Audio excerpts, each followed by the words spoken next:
I'm Aaron from PhoneDog.com, and you've seen the Galaxy Note 2 quite a few times in quite a few different content series on PhoneDog.com, but now it's time for the US version. This is the T-Mobile Samsung Galaxy Note 2. It's got HSPA Plus, and it's got a T-Mobile logo. Let's take a look and the full review, but first, some love to Best Buy Mobile for giving us devices like this for use in our One Paw Bandit game, which we give to you on the site at instantwin.phonedog.com. When you walk into Best Buy Mobile, you'll walk out working. They'll help you set up your S Pen, your email, your contacts, all that good stuff. So when you walk out, you're taking notes and more on your Galaxy Note 2 at Best Buy Mobile. Let's take a look. It's T-Mobile's Galaxy Note 2. Any different than the international one? Let's find out in the full review. Bingo, the Samsung Galaxy Note 2 is finally in the office on one of the US carriers, T-Mobile USA. You can see this is the Samsung Galaxy Note 2, the T-Mobile variant with HSPA Plus 42 megabits per second capabilities. The embargo is lifted. Let's talk about one of the 5 US variants of the Galaxy Note 2. First of all, specs-wise, you're looking at very similar specs here as the international version. So if you come into this and you're wondering why this review isn't quite as generalized as the other Galaxy Note 2s or the other reviews you would see on PhoneDog, take a look at the unlocked version of the Samsung Galaxy Note 2. That's going to have the meat of the review that I did, because functionally speaking, these devices are very similar in a lot of ways. We're going to talk primarily about the T-Mobile differences and about some of the US differences on this device. But first, you know what, I'm going to go in here and turn this display to more than 30 seconds of brightness before it powers off. So you can see here, same look and feel, no differences to the cosmetic exterior, no differences to the shell. It looks exactly the same, save for a T-Mobile logo on the back. This is coming very soon to T-Mobile. October 25th is when it comes, if I recall, off the top of my head. We've got some dates swirling around with all the different carriers. But T-Mobile built here, 1.6 gigahertz quad-core Exynos processor, HSPA Plus, 42 megabits connectivity, as you can see up here with the H+, or the 4G, I should say, representing T-Mobile's 4G, which right now is HSPA Plus. 42 megabits per second, a 5.5-inch Super AMOLED HD display without pin tile technology, an 8-megapixel camera on the back with 1080p HD video recording, a 3,100 milliamp hour battery, and Android 4.1, also known as Jelly Bean, with the TouchWiz, Samsung's proprietary user interface. So out of the gate, you do get some T-Mobile stuff pre-installed on this that you're going to see right out of the box. You get Amazon pre-installed on this. Then you'll see some T-Mobile stuff like Mobile Hotspot, a widget or an application directly in the drawer for that. You'll see Paper Artist, which came on the unlocked Note 2. You'll see Samsung apps, some Samsung stuff as well, but mostly you're going to see T-Mobile My Account, T-Mobile Name ID, T-Mobile TV, Visual Voicemail, and Zynga Games. Some of these other ones like United Airlines, these are things that I've installed as I've been working with the device itself. But overall, the layout here is very similar to the international version. One thing I really give Samsung huge kudos for is they've kept this device relatively the same across all the different carriers. So between the international version, and even more so this time with the international to the States, you look at the Galaxy S3 and you're like, yeah, it was pretty similar, but they changed the processor. This time around, you're getting 4G LTE on Verizon, AT&T, Sprint, and US Cellular, and then of course HSPA Plus on T-Mobile. That said, there's not a huge change. The design is exactly the same, and then obviously my Verizon Mobile is something that has come over from my Android account, which I didn't mean to just do that. Obviously that does not uninstall the application, but it just moved over from my Gmail account from another device I've worked with. So just rest assured, my Verizon Mobile does not come pre-installed on the T-Mobile Galaxy Note 2. But out of the gate here, very similar. Let's take a look at speed test on this device so you can see what T-Mobile's HSPA Plus 42 megabits per second network is capable of. We're going to go ahead and see what we can do with a server change here. Let's do Shelby, and we're going to begin the test and take a look. HSPA Plus has been pretty reasonable in the Charlotte metro area. I've seen speeds as high as 17, 18 megabits per second. Upload speeds between 3 and 5 megabits per second.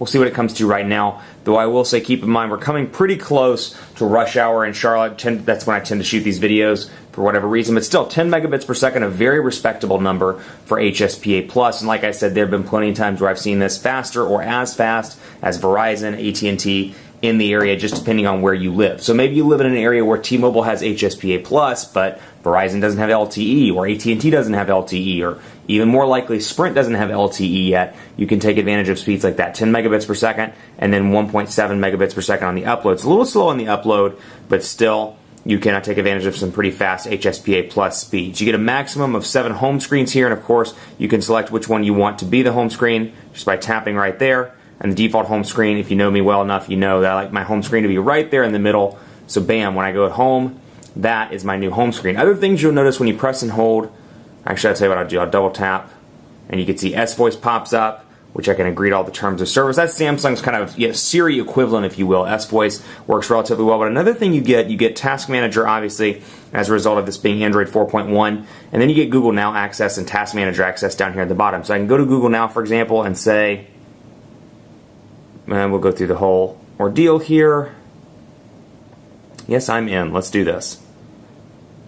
Google, what's the weather like in Charlotte? It's 77 degrees and mostly cloudy in Charlotte.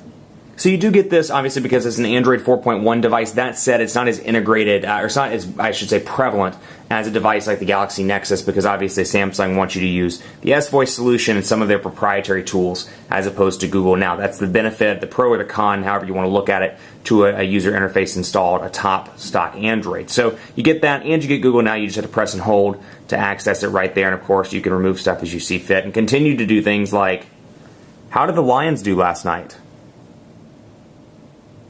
Oh, not how to wind the last night. How did the Lions do last night? The Lions lost to the Bears 13-7.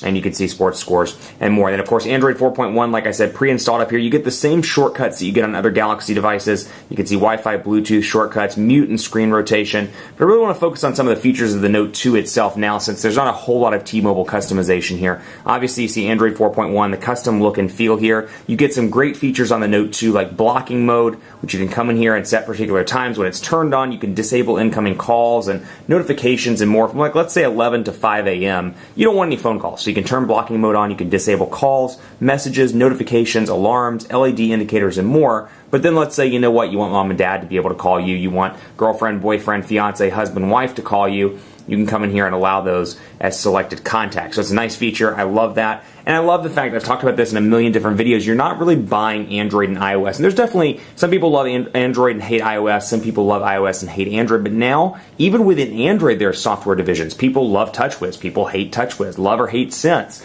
Love or hate Motorola's UI. And you're really buying less and less of Android as time goes on, and more of an ecosystem here. And you really see that with a device like this, because there's a ton of stuff out of the gate, like PageBuddy, for example. When I remove the S Pen, you'll notice that it adds or creates a whole new page. It says S Pen has been detached, and then it says, discover your inner creativity. And you get the same kind of thing when you do earphones as well. When you plug in your headphones to listen to music, it brings up a page like this and says, hey, we detected you want to listen to music. Is this the playlist you want to listen to? Here's a music widget. It's just a really useful, functional way of looking at things, little things like that. Another one of my favorites, Smart Stay, of course, is pretty awesome, but I want to show you this one as well now that I have the S Pen out, and you can see the cursor, much like the Note 10.1, the cursor hovers over top, but we can see here, for example, display. Go back in here and take a look. Smart Rotation and Smart Stay. So screen stays on as long as you're looking at it. Smart Stay, I've used quite a bit on the Galaxy S3. This is a new one, Smart Rotation. I absolutely love this. So Smart Rotation is turned on. And watch this, for example, internet. We'll load up phonedog.com on HSPA Plus, 42 megabits per second. So it's loading up right now, and I would typically turn it, and you would see that, of course, it would turn from portrait to landscape. Now I'm going to turn my head, and you're not going to see this because I'm doing it behind the camera, but take a look at this.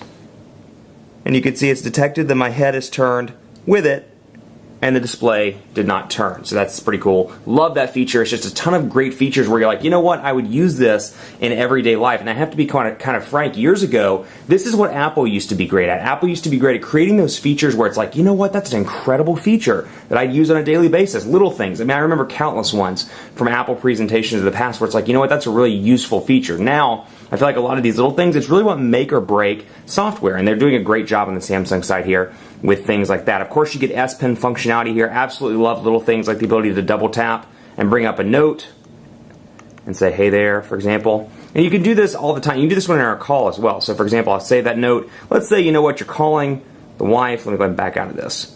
Calling your wife. Let's say your wife lives at T-Mobile. Whoops. Sorry about that. Hard to do when it's sitting down. Okay, so let's say your wife works at T-Mobile. Let's say your life works at T-Mobile. Your wife, rather. So let's just say you're dialing 611 to talk to your wife. Your wife, totally fake here, but you can press and hold, tap twice, and then bring up an S note. So you can say, you know what, she wants wine. She wants green beans. And she wants a card for grandma. And you can save that, or you can mail it, or you can get rid of it and then get out of S Note. So that's an incredible feature right there. Absolutely love that. And then when I go back, I can end that. And of course, I can do that without going directly into SMemo as well. That's why I keep hitting the wrong button. But you see the functionality there with things like that. Of course, you can screenshot as well. Snap a screenshot. So let's say you find something amazing on the internet you want to share. You can draw on it, write on it, and then of course save it just by clicking right there. Great features like that. Another one of my favorite features on the Note 2, I haven't shown this off in very many videos to my knowledge, but let's say, you know what, Alexa Stevenson, I test contact here, not a real phone number, but you can come in here and you can see, oh my gosh, my face is on the background. You can customize your background wallpaper on your text messages by going into settings and background style, and I can take a picture from my gallery. So in this case, I've taken this stupid looking picture from the gallery and made this my background so I can laugh every single time I type something. Are you there?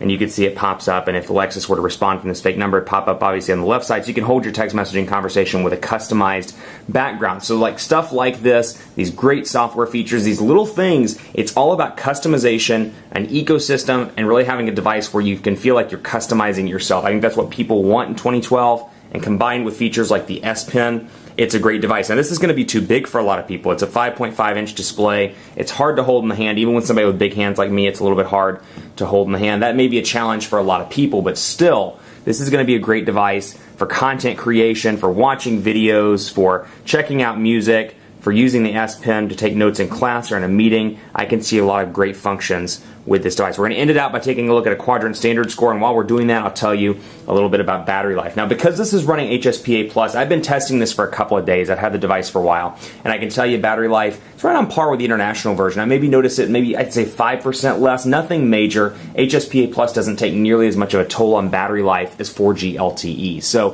3,100 milliamp hour battery, very useful, very easy to make it through the day. This is going to be great for somebody that travels on a regular basis and just doesn't have time to plug it in every 3 hours like a typical Android device or like Android devices of the past. So that said, great for battery life. I get about, I'd say, 15 to 17 hours with moderate use on this device before I have to charge it, moderate to heavy use. So definitely an impressive device on the battery side. Call quality's been fantastic.